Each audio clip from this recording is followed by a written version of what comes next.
So good morning everyone. ఈరోజు మనకి semester 2కి సంబంధించిన ఇంగ్లీష్ క్వశ్చన్ పేపర్ ప్యాటర్న్ చూద్దాం. అందులో మనకి పార్ట్ ఏలో 20 మార్క్స్ అనేవి ఉంటాయి. సో మనకి పార్ట్ ఏకి సంబంధించి ఎగ్జామినేషన్ పాయింట్ ఆఫ్ వ్యూలో ఏ టాపిక్స్ వస్తాయి, ఏ టాపిక్ వస్తే మనం ఎలా ఆన్సర్ చేయాలనేది డీటెయిల్గా చూద్దాం. సో మనకి ఇంతకుముందు ప్రీవియస్ పేపర్స్ని రెఫర్ చేస్తే మనకి కనిపించే టాపిక్స్ ఏంటంటే, ఒకటి pronunciation, non finite verbs and finite verbs, vocabulary, punctuation, adjective, spelling, article, portmanteau words, loan words, letter writing, adverb, palindromes, derived form of words, conversation, note making. Now let us discuss all these topics in detail. First topic ఏంటంటే pronunciation. So మనం examination point of వ్యూలో ప్రొనౌన్సియేషన్కి సంబంధించి answer చేయాలంటే మనకి బేసిక్గా తెలవాల్సిన అంశాలు ఏంటంటే, first we have to practice 44 sounds. So మనకి ఓవెల్ సౌండ్స్, కాన్సోనెంట్ సౌండ్స్ అనేవి ఉన్నాయి కదా, వాటిని మనం ప్రాక్టీస్ చేసినట్లయితే ఎగ్జామినేషన్ పాయింట్ ఆఫ్ వ్యూలో మనం 100% ఆ టాపిక్లో ఇచ్చే అన్నింటికి ఆన్సర్ చేయడానికి అవకాశం ఉంటుంది. బేసిక్గా ఏంటి, మనకి ప్రొనౌన్సియేషన్ అంటే ఫొనెటిక్స్లో ఉన్న 44 సౌండ్స్ని మనం నేర్చుకోవాలి. ఆ 44 సౌండ్స్లో మనకు ఈ సెకండ్ సెమిస్టర్లో ఏంటంటే ఓన్లీ కాన్సోనెంట్ సౌండ్స్ నుంచే ఇస్తారు. కాన్సోనెంట్ సౌండ్స్ ఎన్ని ఉన్నాయి, మనకి 24 ఉన్నాయి. ఆ 24లో మనకు ప్లోజివ్, ఫ్రికేటివ్, అఫ్రికేట్స్, నాజల్స్, అప్రాక్సిమెంట్, సో మనకి ఇలా ఉన్నాయి. వీటిని నేర్చుకుంటే సరిపోతుంది. సో ఎగ్జామినేషన్లో ప్రశ్నలు అడిగే విధానం ఎట్లా ఉంటుందంటే, ఐడెంటిఫై ద లెటర్ అంటే మనకు ఎగ్జామ్లో ఒక ప్రశ్న అనేది ఇచ్చేసి దాన్ని ఐడెంటిఫై చేయమంటారు. ఏమని, అది ప్లోజివా, ఫ్రికేటివా, అఫ్రికేటా, నాజలా, అప్రాక్సిమెంటా. సో అవన్నీ మనం ఐడెంటిఫై చేయాలనుకుంటే, సో ముందుగా మనం ఏం చేయాలి, ఆ 44 సౌండ్స్ మనకు ఐడియా ఉండాలి. సో మనకి ప్లోజివ్స్ అంటే ఏమేమి ఉన్నాయి, ఫ, బ, ఠ, డ, ఖ, గ. సో మనం ఇంగ్లీష్లో small letters p, b, t, d, k, g ఇట్లా రాస్తాం కదా. సో మనం ప్లోజివ్స్ అంటే ఎట్లా అనుకోవాలి, ఫ, బ, ఠ, డ, ఖ, గ. అవి మనకు మైండ్లో ఉంటే సరిపోతుంది.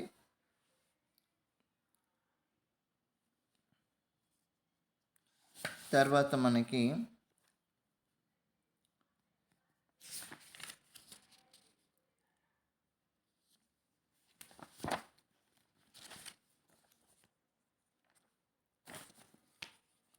ఫర్ ఎగ్జాంపుల్ మనకి ప్రీవియస్ క్వశ్చన్ పేపర్లో సో మనకి ఫెదా అనే వర్డ్ ఇచ్చేసి, so identify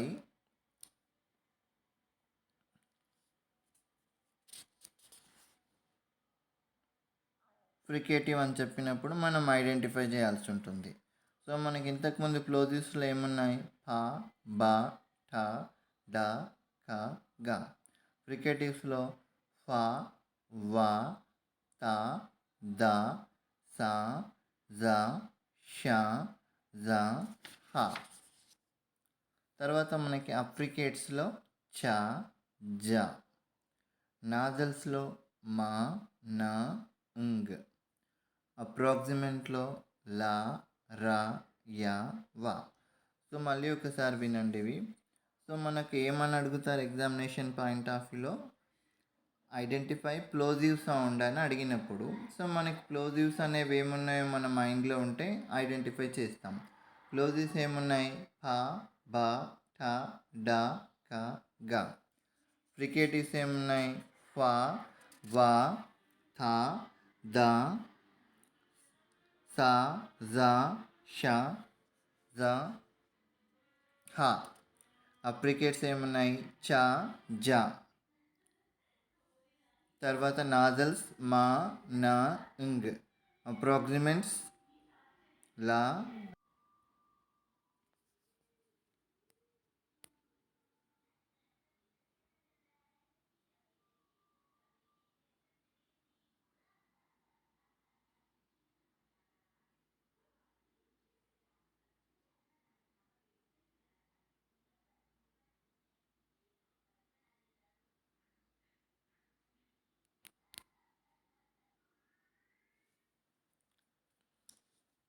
so next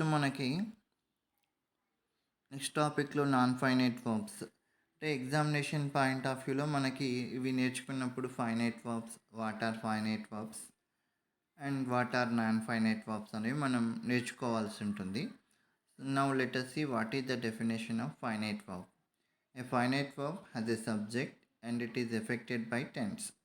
so మనకి ఫైనైట్ వర్బ్ అనేది ఏంటంటే సబ్జెక్ట్ ఉంటుంది, దాంట్లో ఒక వర్బ్ ఉంటుంది.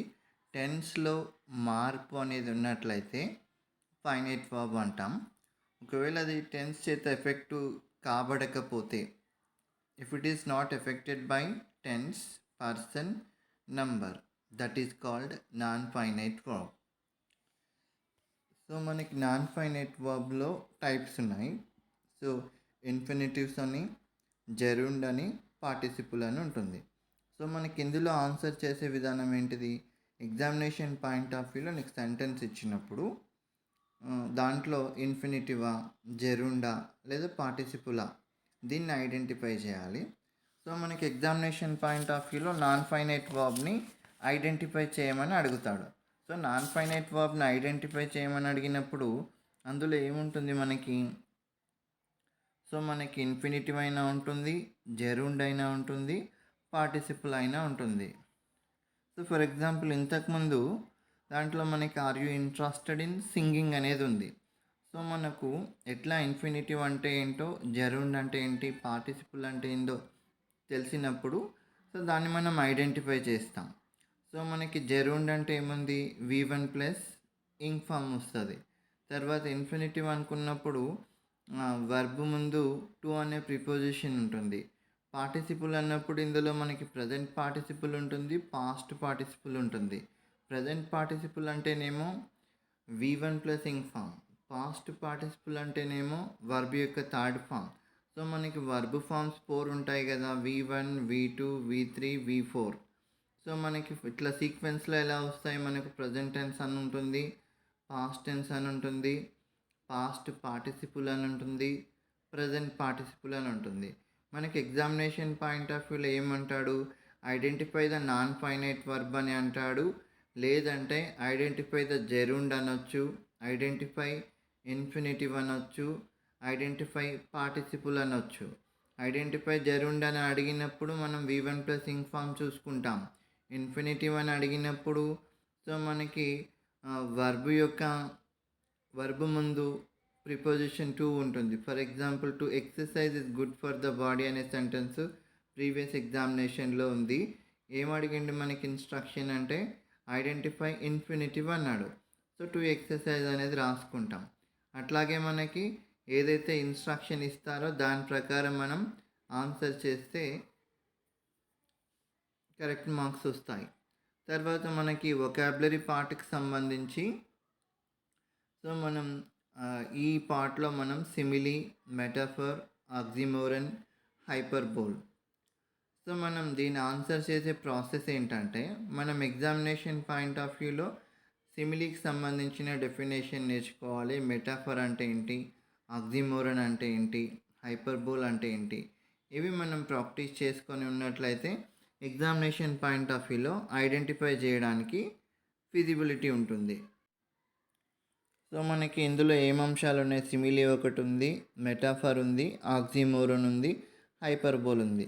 సో మనం సిమిలీ ఎట్లా ఐడెంటిఫై చేస్తామంటే అందులో మనకి లైక్ కానీ, యాజ్ కానీ, సో కానీ, సో ఈ వర్డ్స్ వస్తే మనకి సిమిలీ అని చెప్తాం మనం. సో మనకి సిమిలీ అంటే డెఫినేషన్ ఏముంది? It is a literary device used to compare two things. So మనకి ఇందులో ఏం వర్డ్స్ వాడతాం? రెండు పదాలని రెండింటి మధ్యలో పోలికను తెలియజేయడానికి ఉపయోగిస్తాము. ఇందులో లైక్ కానీ, యాజ్ కానీ, సో కానీ ఉపయోగిస్తాము. సో మెటాఫర్ అనే దాంట్లో ఏంటంటే ఇది కూడా సిమిలీ లాగానే, కానీ ఇందులో మనకి లైక్ కానీ, యాజ్ కానీ ఉపయోగించము. సో మనం వీటికి సంబంధించి ఆక్సిమోరన్ అంటే ఏంటిది? It juxtaposes elements that appear to be contradictory. అంటే మనకి సెంటెన్స్లో ఒకే దగ్గర రెండు ఆపోజిట్ కానీ విరుద్ధమైన వర్డ్స్ అనేవి ఉంటాయి. మనకి ఆ సెంటెన్స్ని చదివితే మనకు అర్థమవుతుంది. For example, the clown was seriously funny అని ఉంది. సో మనం సీరియస్ అనేది ఫన్నీ అనే దాన్ని ఒక దగ్గర మనం చూడలేం. అంటే కాంట్రడిక్టరీ, కొంచెం రెండు విరుద్ధమైన పదాలు అలా వస్తే దాన్ని ఆక్సిమోరన్ అంటాం. సో మనకి హైపర్బోల్ అంటే ఏంటి? ఏదైనా ఒక దాని గురించి ఎగ్జాగరేట్ చేసి చెప్పడం. ఎక్కువగా హైపర్బోలిక్ ఎక్స్ప్రెషన్ అంటే ఒక దాని గురించి చాలా ఎలివేట్ చేస్తూ చెప్పడం, అతిశయోక్తితో చెప్పినట్లయితే దాన్ని హైపర్బోల్ అంటాం. సో మనం ఈ టాపిక్కి సంబంధించి ఎగ్జామినేషన్ పాయింట్ ఆఫ్ వ్యూలో ఆన్సర్ చేయాలనుకుంటే, సో మనం ప్రతి టెక్స్చువల్ ఎక్సర్సైజ్ని మనం నేర్చుకుంటే ఎగ్జామినేషన్ పాయింట్ ఆఫ్ వ్యూలో ఐడెంటిఫై చేస్తాం. సో మనకి out of the text book ఇచ్చినా కూడా వాటికి సంబంధించిన డెఫినేషన్స్ మన మైండ్లో ఉంటే it becomes easy to identify the correct answer. తర్వాత మనకి పంక్చువేషన్కి సంబంధించి మనకి ఇందులో ఉన్న సెమీకోలన్ అనేది ఉంది. తర్వాత colon, em dash, inverted comma, hyphen. So మనకు వీటికి సంబంధించి కూడా, so it is a punctuation mark that indicates a pause between two independent clauses. So మనకి పంక్చువేషన్ మార్క్కి సంబంధించి ఈ సెమీకోలన్ అనేది దేనికి యూజ్ చేస్తాం? ఒక it indicates a pause between two independent clause, అంటే చిన్న స్టాప్గా అని చెప్పొచ్చు మనం.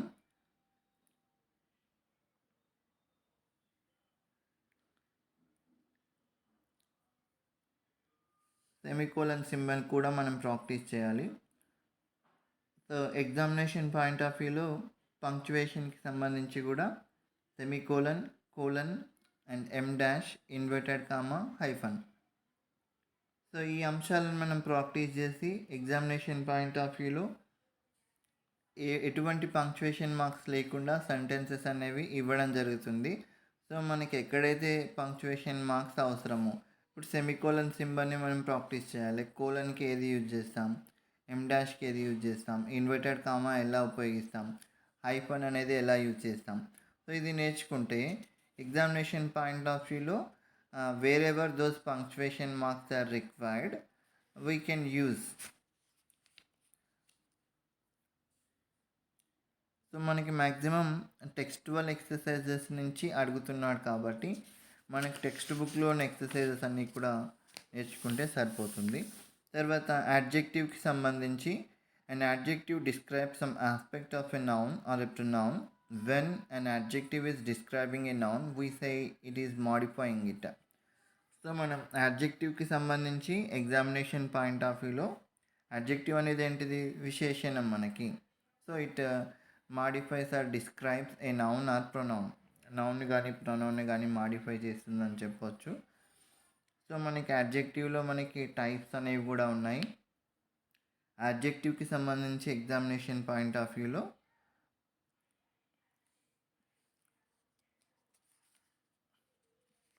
యాడ్జెక్టివ్ కానీ, పాజిటివ్ యాడ్జెక్టివ్, సూపర్లేటివ్, కంపారిటివ్, ఇవి ఒక రకంగా అడుగుతున్నాడు.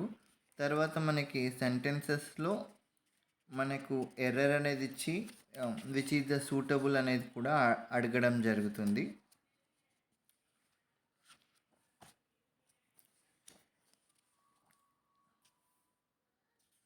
ఫర్ ఎగ్జాంపుల్,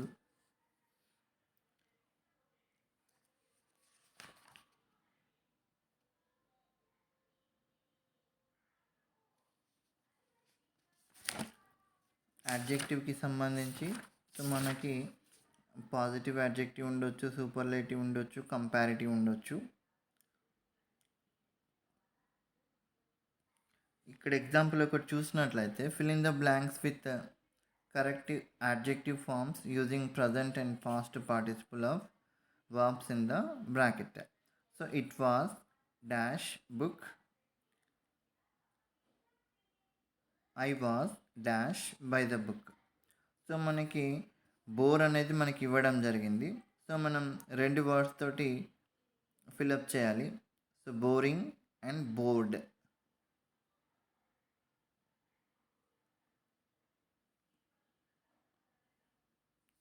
సో అట్లాగే మనకి సింపుల్ అనేది ఒక వర్డ్ అడిగి దానికి మనకి సూపర్లేటివ్ ఫామ్ కానీ లేదంటే కంపారిటివ్ ఫామ్ కానీ అడిగే అవకాశాలు ఉంటాయి. కాబట్టి ఆ పదాలన్నీ కూడా మనం నేర్చుకుంటే సరిపోతుంది. Simple, simpler, simplest, important, more important, most important. So మనకి యాడ్జెక్టివ్కి సంబంధించి ఎగ్జామినేషన్ పాయింట్ ఆఫ్ వ్యూలో ఆన్సర్ చేయాలంటే టెక్స్టువల్ ఎక్సర్సైజెస్ అన్నీ కూడా మనం ప్రాక్టీస్ చేయాలి. యాడ్జెక్టివ్కి సంబంధించిన డెఫినేషన్ నేర్చుకోకపోయినా కూడా వాటికి సంబంధించి టెక్స్ట్ బుక్లో ఏం ఎక్సర్సైజెస్ ఉన్నాయి, సో మనం వాటిని ప్రాక్టీస్ చేస్తే కరెక్ట్గా మార్క్స్ అనేవి స్కోర్ చేయడానికి అవకాశం ఉంటుంది. సో మనకి స్పెల్లింగ్కి సంబంధించి సో మనకి టెక్స్ట్ బుక్లో ఎక్సర్సైజెస్ ఏవైతే ఉన్నాయో వాటిని మనం ప్రాక్టీస్ చేయాలి. For example, complete the spelling using IE, EI, words ending in ABLE, IBLE, words ending in AL, ANCE, ENCE, IC, ITY. So మనకి వీటికి సంబంధించిన పదాలు ఏవైతే ఎండింగ్ ఉన్నాయో వాటిని మనం ప్రాక్టీస్ చేయాలి. So beyond the text book వెళ్ళాల్సిన అవసరం లేదు. మనకి ఐబిఎల్ఈ తోటి అంటే ఫర్ ఎగ్జాంపుల్ పర్మిసిబుల్ కావచ్చు, కొలాప్సిబుల్ కావచ్చు, అడ్వైజబుల్ కావచ్చు.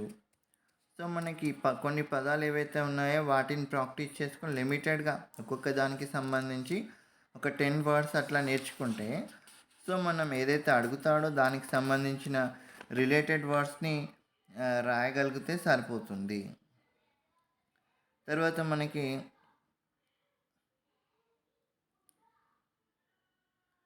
బిఎల్ఈ తోటి అంటే ఐబిఎల్ఈ తోటి అంటే మనకి పాసిబుల్ కావచ్చు, మిజరబుల్ కావచ్చు, so convertible, answerable, irreversible, invisible. So మనకి ఇట్లా ప్రతి దానికి సంబంధించి వర్డ్స్ ఉంటాయి, వాటిని ప్రాక్టీస్ చేస్తే మనకి సరిపోతుంది. తర్వాత మనకి ఆర్టికల్కి సంబంధించి ఏ అండ్ ద యొక్క ఉపయోగాలు తెలుసుకోవాలి. మనం ఏ అనేది కాన్సోనెంట్ సౌండ్స్ ముందు యూజ్ చేస్తాం, యాన్ అనేది ఓవెల్ సౌండ్స్ ముందు ఉపయోగిస్తాం, ద అనేది కొన్ని ప్రత్యేకించి చెప్పే వాటి గురించి ఉపయోగిస్తాం. వాటన్నింటి గురించి తెలుసుకుంటే మనకి కరెక్ట్గా చేయడానికి అవకాశం ఉంటుంది. తర్వాత మనకి పోర్ట్మాంటివ్ వర్డ్స్. పోర్ట్మాంటివ్ వర్డ్స్ అంటే ఏంటంటే combining two words. So portmanteau word is a new word formed by joining of two words combining their meanings. So మనకి రెండు పదాలని కలపడం వల్ల మనకి ఒక కొత్త వర్డ్ అనేది ఫామ్ అవుతుంది.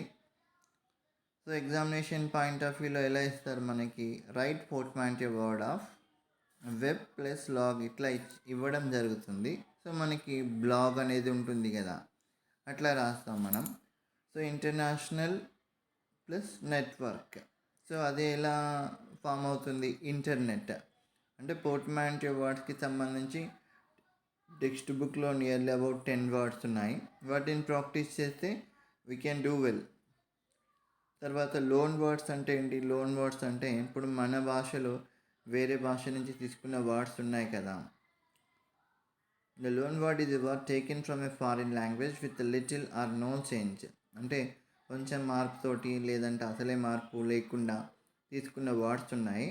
సో వాటికి సంబంధించి ఎగ్జామినేషన్ పాయింట్ ఆఫ్ వ్యూలో మనకి ఏదైనా మీనింగ్ అడగవచ్చు.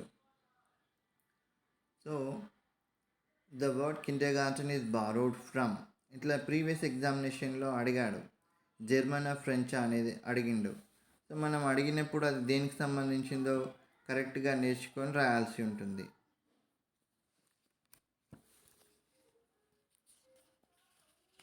తర్వాత మనకి పోర్ట్మాంటివ్ వర్డ్స్ కంప్లీటెడ్.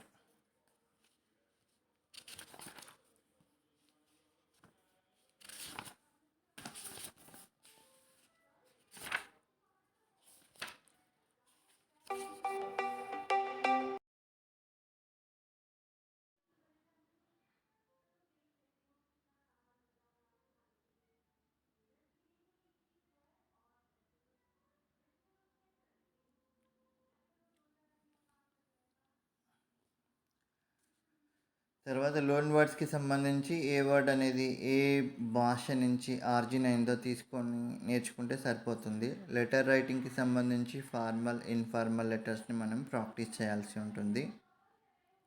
సో నెక్స్ట్ అడ్వర్బ్స్కి సంబంధించి adverbs are words used to modify verbs, adjectives and other adverbs. They add meaning to the word. They modify types of adverb and adverb forms.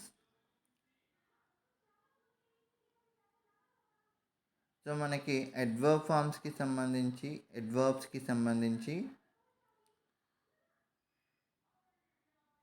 So ఇవేంటి మనకి వర్బ్స్ని కానీ యాడ్జెక్టివ్స్ని కానీ అడ్వర్బ్స్ని కానీ మాడిఫై చేస్తాయి. So మనకి types of అడ్వర్బ్స్ని మనం ప్రాక్టీస్ చేయాలి. Text బుక్లో ఉన్న ఎక్సర్సైజెస్ని నేర్చుకుంటే సరిపోతుంది. సో మనకి పాలిండ్రోమ్స్ అంటే is a word or phrase, number or other sequence of symbols that reads the same backward as forward. So మనకు ఒక పదాన్ని ముందు నుంచి లేదంటే వెనుక నుంచి చదివినప్పుడు యాజ్ ఇట్ ఈస్గా వస్తే దాన్ని పాలిండ్రోమ్స్ అంటాం. తర్వాత మనకి derived form of words. So మనకి డిరైవ్డ్ ఫార్మ్ ఆఫ్ వర్డ్స్కి సంబంధించి ఒక వర్డ్కి నౌన్ ఉంటుంది, యాడ్జెక్టివ్ ఉంటుంది, వర్బ్ ఉంటుంది, అడ్వర్బ్ ఉంటుంది.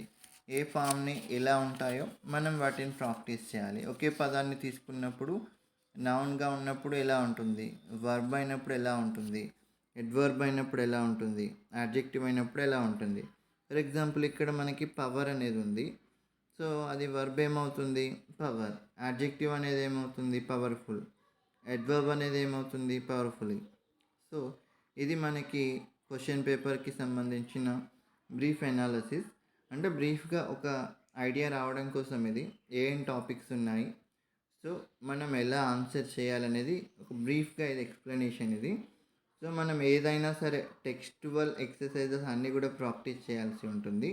సో మనం ఒక సింగిల్ క్లాస్లో మనం ప్రతి దానికి సంబంధించిన ఎక్స్ప్లెనేషన్ అనేది ఇవ్వడానికి పాసిబిలిటీ ఉండదు. కాబట్టి ఒక బ్రీఫ్ ఐడియా కోసం ఇది ఎక్స్ప్లెయిన్ చేయడం జరిగింది.